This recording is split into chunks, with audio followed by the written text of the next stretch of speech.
The truth about love and romance after 65. Advice for senior couples. They say love is for the young, all fire and butterflies, the stuff of songs and movies with a dramatic kiss in the rain. But the truth, love after 65 isn't a flicker from the past. It's a flame that burns with a steadier, richer glow. And if you're here listening right now, maybe part of you knows that already. Maybe you've felt it in the quiet way someone reaches for your hand during a walk, or in a conversation that's more about being present than proving a point. Or maybe, just maybe, you're wondering if there's still something beautiful waiting ahead, something real, something lasting, something tender. Let's be honest, aging changes a lot. Bodies slow down, social circles shift. The noise of youthful ambition softens. But something else happens too. There's space. Space for clarity, for truth, for vulnerability without fear. You've weathered storms, loved and lost, grown and changed. And if you're lucky or brave, you're still open. And that's where the magic begins. Because love after 65 isn't just about companionship or filling a void. It's about rediscovering the heart of connection, attention, kindness, patience, laughter, and yes, romance. Too many people stop believing in love because the world tells them their time has passed. That's nonsense. Love doesn't have an expiration date. And romance? It might look different now, but in many ways it's better. Less performance, more presence, less confusion, more clarity, less trying to be something, more just being. You don't need fireworks when you have warmth. You don't need a perfect moment when you've got shared silence that says everything. So in this video, we're diving deep into what love and romance really look like after 65. Not fairy tales, not fantasies, just real, meaningful connection that grows with age. We'll talk about intimacy, communication, healing, joy, and how the second or third or fourth chapter of love can be the most beautiful one yet. Whether you've been married for decades, recently found someone new, or are still waiting for that kindred spirit to show up, there's something here for you. This isn't just a conversation about aging. It's a celebration of love in all its mature, layered, and powerful forms. So settle in, and let's talk honestly, heart to heart. Because the truth is, love at this stage of life isn't the end of the story. It's often the part where the pages really start to matter. Number 1. Rewriting the love story after 65. Let's start here by tearing up the old script. You know the one. The storyline that says love belongs to the young. That romance has a timeline. That once you reach a certain age, it's time to settle for memories instead of making new ones. The idea that relationships after 65 are more about companionship than connection. Or that passion fades into practicality. That narrative, it's outdated. And frankly, it's lazy. Because here's the truth. Love after 65 isn't just possible. It can be profound, powerful, and deeply fulfilling. But to embrace it, we need to stop thinking of aging as a closing door and start seeing it as a different kind of beginning. You've lived. You've learned. You've experienced the highs and the heartbreaks. That means you come into love now not with naivety, but with wisdom, and that's a gift. You're not guessing who you are anymore. You're not chasing approval or playing roles. You're showing up as your whole true self, scars and all. And when two people meet at that level of truth, that's where real intimacy begins. Rewriting the love story means letting go of the idea that romance needs to look a certain way. Maybe you're dating again after decades, or you've reconnected with someone from your past. Maybe you're looking across the dinner table at your longtime partner and realizing it's time to fall in love again on purpose. Wherever you are, this chapter doesn't need to be a repeat of the past. It can be a fresh, beautiful narrative, written in your own words on your own terms. And don't think for a second that age limits your capacity to feel. If anything, love after 65 is richer because it comes with perspective. You know what really matters. You've learned what to hold on to and what to let go. You don't take time for granted. That makes every conversation, every gesture, every shared moment all the more meaningful. So yes, it's time to rewrite the story. With tenderness, with courage, with the belief that love isn't something you leave behind, it's something you carry forward stronger and wiser than ever before. Number 2, the emotional depth of mature love. There's something incredibly special about the emotional world of someone who's lived a full life. By the time you're in your 60s or 70s, you've felt joy, pain, regret, pride, loss, and growth. Sometimes all in the same week. You've learned what silence can mean. You know the value of a kind word. You've seen how fragile life can be, and that makes you love more intentionally. And here's the beautiful part. Mature love goes deeper. When we're young, love is often a storm. Intense, exhilarating, dramatic. It teaches us things, sure, but it's often clouded by ego, insecurity, and the pressure to impress. Mature love. It's different. It's a steady tide, not a crashing wave. It knows how to listen without fixing. It knows how to support without controlling. It knows that being emotionally present is far more romantic than any grand gesture. In this stage of life, emotional intelligence often becomes the most attractive quality in a partner. You've had decades to learn how to navigate your own inner world, and that means you're more equipped to be there for someone else in theirs.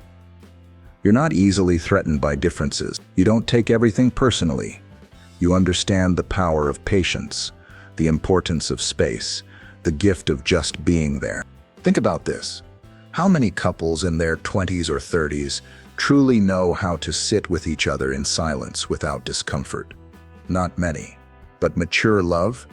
It finds comfort in the quiet. It thrives in the little moments. A hand on the shoulder, a look across the room, a shared laugh at an old inside joke. These are the things that build emotional depth. These are the things that last. And let's not forget, after 65, you're likely less interested in superficial things. You're drawn to connection, not performance. You're not looking for someone to complete you.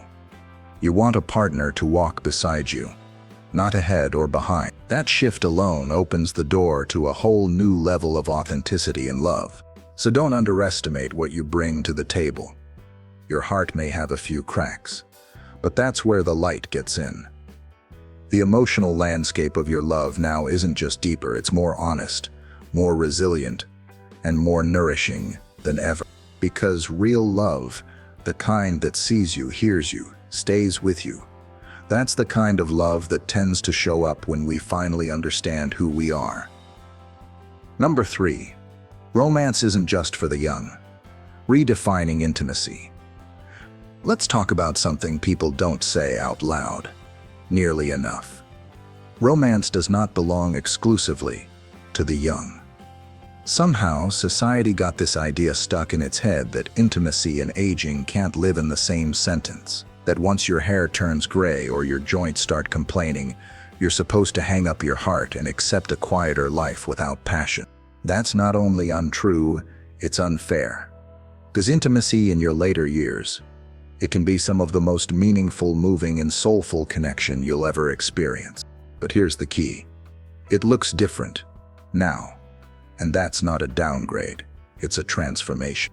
When you're younger, romance often revolves around image, urgency, and physical attraction. There's pressure, performance, and a kind of rush to prove yourself lovable. In this chapter of life, romance is no longer about trying to impress. It's about trying to connect. It's slow, deliberate, and incredibly rewarding.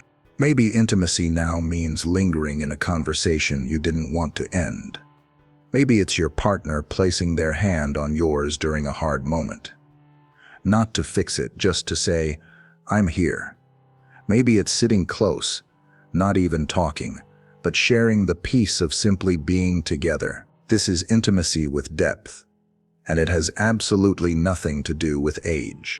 And yes, physical connection still matters. Don't let anyone convince you otherwise. Desire doesn't have an expiration date. It evolves. It becomes less about performance and more about presence. Less about perfection and more about trust. The body changes, of course. But in many ways, that change makes tenderness even more important. And when two people approach each other with patience, curiosity, and a sense of humor, that's sexy. That's real. You redefine intimacy when you allow it to be what it truly is: connection. Emotional, physical, spiritual. It's laughing together, touching with intention, holding space for each other's fears and dreams. It's a kiss on the forehead that says, "I see you," or a cup of tea handed over in silence that says, "I love you." So let go of old expectations. Rewrite the rules. Romance doesn't stop with age. It matures. And the kind of intimacy you can experience now, it's not the frantic fire of youth. It's a warm, steady glow, and it's worth everything. Number 4. Healing old wounds and embracing new beginnings. By the time you reach 65 or beyond, love doesn't come to you with a blank slate. It arrives with history. There are scars and stories, grief and guilt, triumph and tenderness. And sometimes, before you can open your heart again, you have to acknowledge what it's been through. That doesn't mean you're broken. It means you're human. You may be carrying the weight of a lost partner, a painful divorce, a relationship that never quite became what you hoped it would. You may have felt abandoned, betrayed, or simply disconnected. And in those quiet moments, you might have wondered if it was even worth it to try again. But here's what I want you to hear loud and clear. It's never too late to begin again. Not because the past didn't matter, but because it taught you how deeply you're capable of loving. Healing doesn't always look like closure.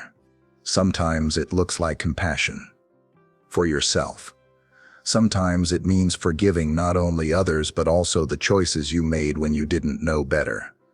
Sometimes it's about softening around the pain instead of hardening from it. And in that softening, space opens up.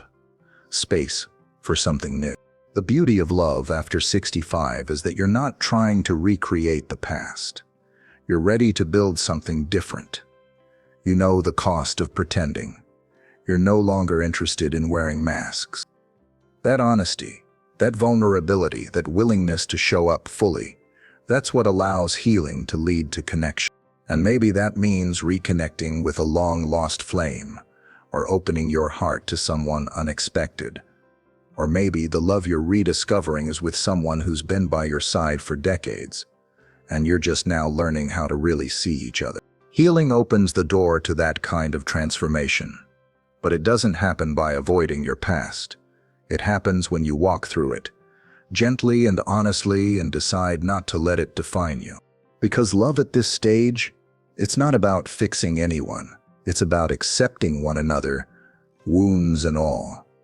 It's about holding space for the journey each of you has taken, and choosing in this moment to walk forward together.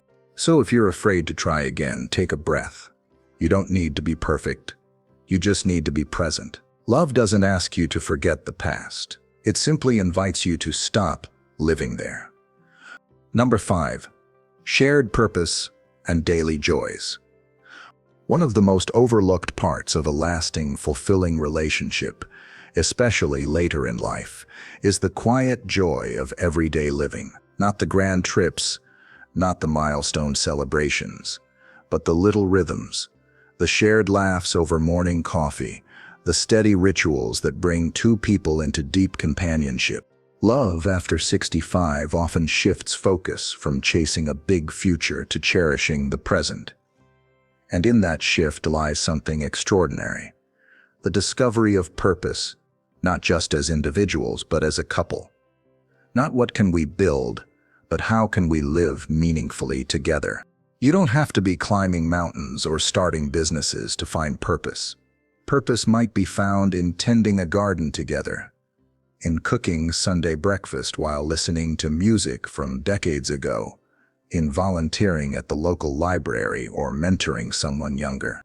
It might come from reading a good book aloud at night, walking the dog hand in hand, or simply laughing at the same old joke you've told for 20 years. When couples find joy in these shared, intentional moments, they deepen their connection beyond words.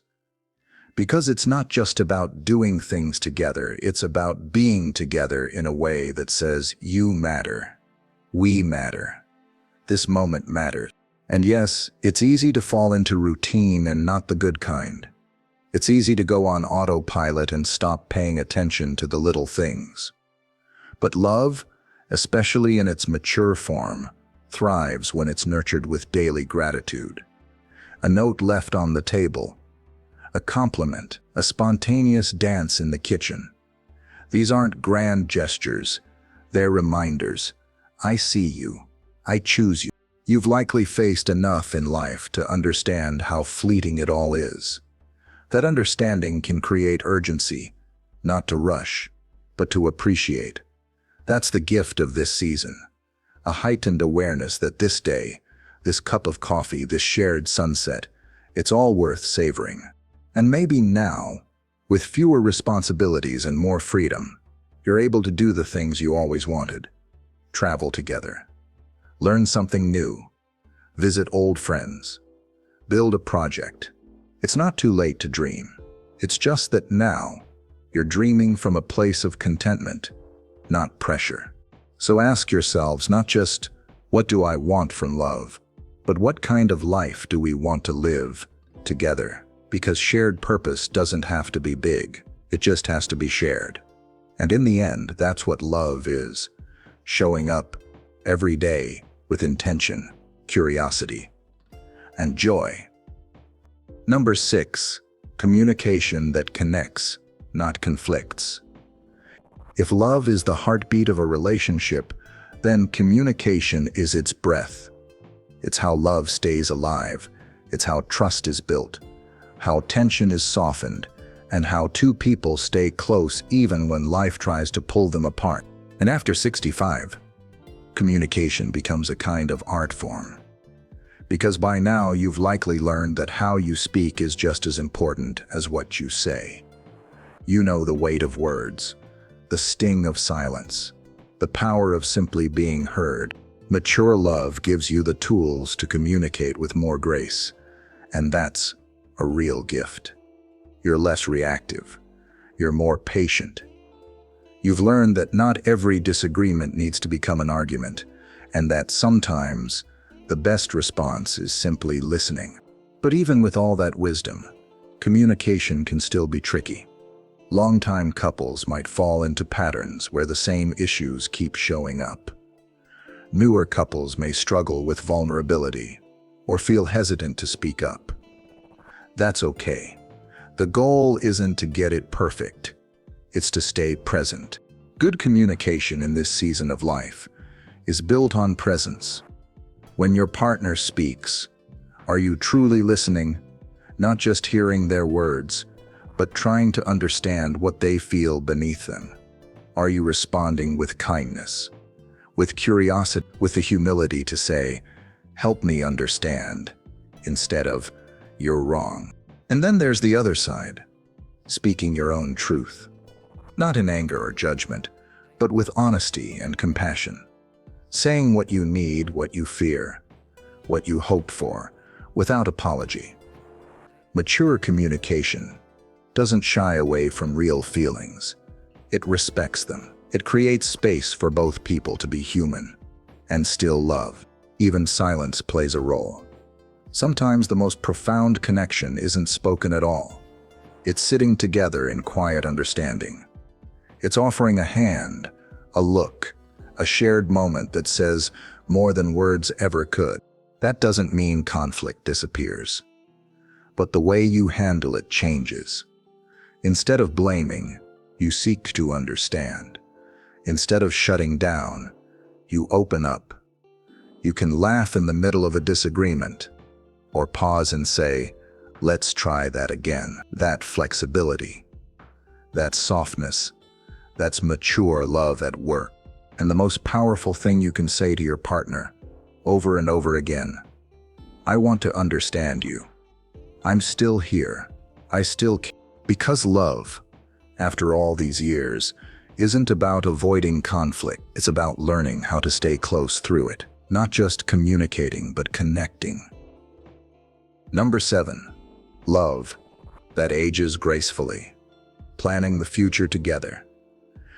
One of the most powerful expressions of love, especially in the later chapters of life, is the willingness to look ahead together. Not just to dream about what's next, but to plan, to prepare, and to protect what you've built with intention and care. Let's be real, aging brings with it some tough conversations. Health changes, finances shift. There may be caregiving needs, medical decisions, even the reality of mortality that used to feel far away. But here's the truth. Facing those things side by side doesn't diminish love, it deepens it. Because when you sit down with your partner and say, let's figure this out together, what you're really saying is, I want to walk with you through all of it, not just the easy parts. And there's something incredibly romantic about that level of commitment. It's not flashy, it's not dramatic, but it's steady. It's real. It says, I'm in this with you, for all the seasons to come. This stage of love is about legacy, not just the material kind, but the emotional one. What do you want to leave behind as a couple? What stories do you want your children, grandchildren, or loved ones to remember? Maybe it's not about what you own, but what you live. The laughter, the lessons, the way you showed up for each other, even on the hard days. Planning for the future might mean downsizing together, organizing paperwork, or making health decisions. But it also means creating new memories, that road trip you always talked about. The family traditions you can still the time you spend simply enjoying each other's company without distractions. And when the harder seasons come, as they inevitably do, there's comfort in knowing you've built a foundation that can hold it. That the love you've nurtured wasn't just about pleasure or romance, but about partnership. Real partnership. The kind that prepares, protects, and holds steady. So yes, talk about the future. Plan for it. But also live it today. Because love that ages gracefully is love that adapts. It doesn't cling to youth or fight time. It leans in. It softens. It strengthens. And in doing so, it becomes something even more beautiful than what it started as. Conclusion. Love doesn't expire, it matures. So here we are at the end of this conversation, but maybe the beginning of something else entirely. A new way of seeing love. A new way of believing in what's still possible. If you've made it to this season of life, you already know the truth. Time changes everything. It humbles us. It teaches us. It strips away the noise and leaves us with the essence of who we are. And in that space, real love has room to grow. Deeper, wiser, softer, stronger. This isn't about pretending that everything gets easier with age. It doesn't. Life still throws curveballs. Loss still hurts. Fear still whispers. But now, more than ever, you have what it takes to meet those moments with courage and to choose love anyway. Whether you're in a long-term relationship that's evolving, rediscovering love after years alone, or just starting a new connection that feels both exciting and fragile, you're not too late. You're right on time. Because love after 65 isn't a consolation prize. It's a masterpiece in progress. It's built on truth, not illusion. On grace, not pressure. On quiet mornings, thoughtful gestures, honest conversations, shared laughter, deep healing, and a willingness to keep showing up. This chapter isn't about looking back with longing. It's about looking forward with hope. There is still beauty to build, still joy to share, still hands to hold and hearts to touch. So don't let anyone tell you otherwise. You are not past your prime. Your heart is not done loving. And romance? It's not gone. It's just waiting to be redefined. The best love stories don't always start in youth. Sometimes they bloom in the season when we finally know how to care for them. And that might just be the greatest love story of all.